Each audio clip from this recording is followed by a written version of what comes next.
बिस्मिल्लाहिर्रहमानिर्रहीम। अस्सलाम वालेकुम। आज हमारे साथ मलिक अशफाक साहब यहाँ पे तशरीफ़ फरमाए। एक तो ये मेरे पड़ोसी भी है और उनके पीछे में तकरीबन 3 महीने से लगा हुआ था कि आप मेरे साथ टाइम दें और वीडियो बनाएं, तो आज इनको मैंने पकड़ लिया है। इनका ताल्लुक कोटली आज़ाद कश्मीर से है जी। कितने साल हो गए यहाँ पे रहते हो मलिक साहब?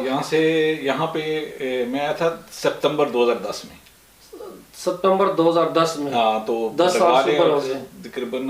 आई थिंक 12 साल हो गए हैं, अगर काउंट करते हैं ना तो 12 साल, 11.5-12 साल बन जाते हैं आपके। तो मलिक साहब, आपका जो सफ़र था, जो जिसकी इसलिए मैंने आपको वीडियो का कहा था कि आप यहाँ पे स्टूडेंट के तौर पर आए, फिर आखिर में आपने यहाँ पे सेटल हुए, आपने वीज़ा चेंज किया, फिर आप टैक्सी ड्राइवर ली, फिर आपने ट्रांसपोर्ट का काम शुरू किया।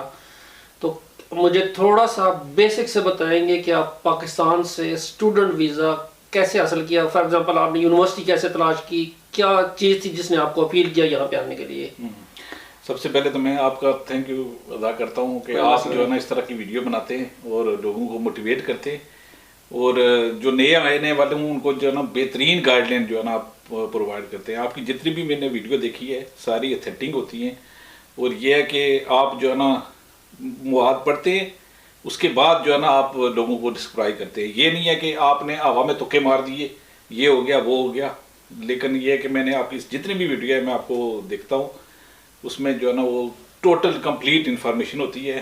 और नए आने वालों के लिए मैं कहता हूँ कि ये किसी जो है ना वो मौजज़े से कम नहीं है। तो कोशिश यही होती है कि आदमी को ठीक इन्फॉर्मेशन डायरेक्ट पहुंचाई जाए। इसलिए मैंने आपको भी बुलाया हुआ आज यहाँ पे कि जो आपका एक्सपीरियंस है वो लोगों को मोटिवेट कर सकता है, पाकिस्तान से आने वालों को या यहाँ पे जो रहने वाले हैं, कि उन्होंने आपने जो स्ट्रगल की हुई है यहाँ पे। और स्ट्रगल से मुझे याद है कि स्वीडन के शहर माल्मो में इस वक्त कोई ऐसा एक भी पाकिस्तानी नहीं होगा जो मलिक साहब को नहीं जानता। इनके सोशल खिदमात की वजह से और इनकी गैदरिंग की वजह से, इनकी पॉलिटिकल मोटिवेशन की वजह से, पीटीआई और नून लीग तो वो तो आपको पता है कि आप इमरान खान साहब के फॉलोअर हैं, तो इंशाल्लाह रहेंगे। बेशक जो है ना पाकिस्तान में जो है ना वो पेट्रोल डीजल जो है ना 1000 का लीटर हो जाए। वो तो आपको पता ही है कि महंगाई यहाँ पे भी हो गई है, और इतनी हो गई है कि आप सोच भी नहीं सकते। अब यहाँ पे डीजल जो है ना तकरीबन 9-10 करोड़ का पर लीटर था। अब यहाँ पे आज मैंने डलवाया तकरीबन 21.50, तो यानी 100% जो है ना यहाँ पे जो है ना वहाँ पे आयल खाने की चीज़ें, बकरे का गोश्त, यानी कोई चीज़ ऐसी नहीं है ना जिसमें आप कहें कि यार ये चीज़ सस्ती हुई है, यहाँ पे महंगी हुई है। और एक्चुअली मेरी पाकिस्तान में भी दोस्तों से बातचीत होती रहती है, ठीक है, तो वो कहते हैं यार आपके वेजेस जो बढ़ते हैं, वहाँ पे वेजेस बढ़ते हैं। मैंने कहा यार ये आपकी ख्याल है। आई थिंक स्वीडन के अंदर 2008 में जो हमारे वेजेस थे, ठीक है, वो जो बेसिक रेट था वही है हमारा, अभी तक वही है 2008 में। और महंगाई देखें कहाँ से कहाँ जा रही है। लेकिन पाकिस्तान में जिस तरह बजट में जो है ना वो मजदूरों की तनख्वाह बढ़ती है, ठीक है, गवर्नमेंट के मुलाजिम में, ठीक है, उनकी जो है ना वो परसेंटेज इजाफा होता है, यहाँ पे वो चीज़ नहीं है। तो वापस आते हमने पहले सवाल की तरफ टाइम निकल जाएगा। अच्छा। तो पहले सवाल में एक्चुअली मैंने पाकिस्तान में मास्टर किया है इंफॉर्मेशन सिस्टम में। मैं 2002 में किया था कराची से। ज़बरदस्त। उसके बाद में एक ट्रैवल एजेंसी थी, बुखारी ट्रैवल, आपने नाम सुना होगा, बहुत मशहूर जी, बिल्कुल, बहुत बड़ा नेटवर्क है। उनके साथ एप्लीकेशन हो गई मेरी, वहाँ पे मैंने जॉब की है। उसके बाद वहाँ से मैं मूव हुआ मीरपुर आज़ाद कश्मीर में, वहाँ पे ट्रैवल एजेंसी थी, वहाँ पे मैंने जॉब की है, तकरीबन 4-5 साल वहाँ पे जॉब की है। तो उसके बाद फिर मैंने एक्चुअली, हमारे जो सारे लोग हैं वो आते हैं इंग्लैंड की तरफ। जी बिल्कुल, कश्मीरी सारे में कश्मीरी, क्योंकि मैं कश्मीरी हूँ तो सारे इंग्लैंड की तरफ ही आते हैं।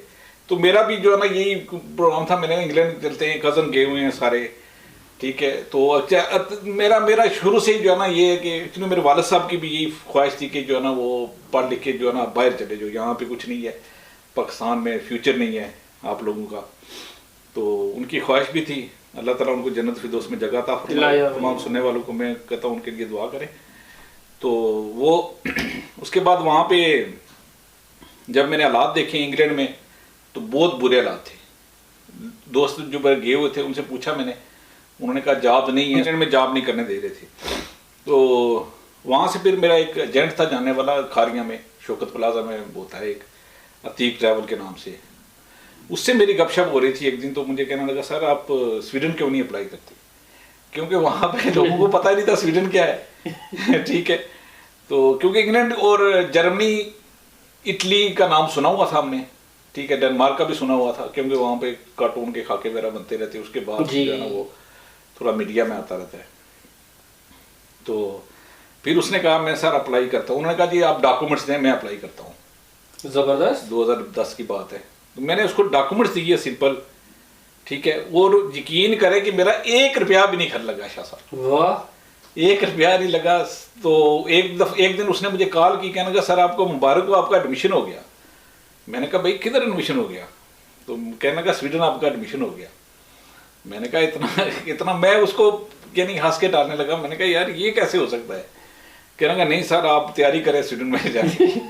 تو میری وہاں پہ جاب اچھی تھی ماشاء اللہ. اس وقت 2010 میں ایٹ لیسٹ 50,000 میں کما رہا تھا پاکستان میں. تو ماشاء اللہ اچھی انکم تھی میری, اپنی ٹکٹنگ وغیرہ بھی تھی کافی نا.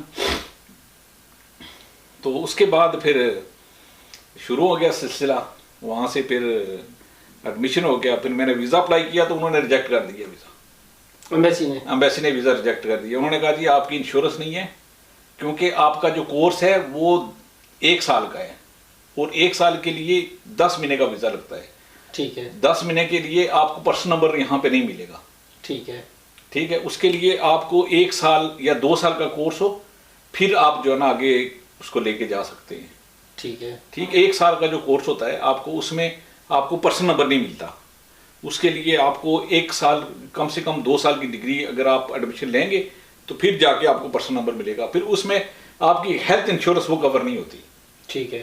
ٹھیک ہے, تو وہ انہوں نے کہا جی آپ نے انشورنس نہیں کروائی کیونکہ آپ کا 1 سال کا ویزا ہے, آپ کو 10 مہینے کا ویزا ملے گا, تو آپ نے جو نا انشورنس کروانی ہے پاکستان سے. ٹھیک ہے. تو پھر آپ کو ویزا ملے گا. پھر میں کیونکہ وہاں پہ ٹریول ایجنسی میں تھا, میں نے خود ہی اپنے ہاتھوں سے کی تھی, انشورنس کر کے بھیج کے واپس ہی میں نے کینسل کر دی. ٹھیک ہے. ٹھیک ہے. تو مزے کی بات یہ ہے کہ 15,000 کی کروائی تھی, میں نے کینسل کر دی کیونکہ میرا سچی بات ہے آنے کا کوئی موڈ نہیں تھا. لیکن جب روزی لکھی ہوتی ہے انسان کی تو وہ انسان کہاں سے کہاں پہنچ جاتا ہے. بالکل جی. تو یہاں پہ جان پہچان بھی نہیں تھی اتنی, کیونکہ یہاں پہ آپ کو پتا ہمارے لوگ نہیں ہیں اتنے زیادہ. اچھا, اس پہ ویزا لگ گیا تھا آپ کا انشورنس جمع کروانے کے دوسرے دن میں نے ای میل کی ان کو.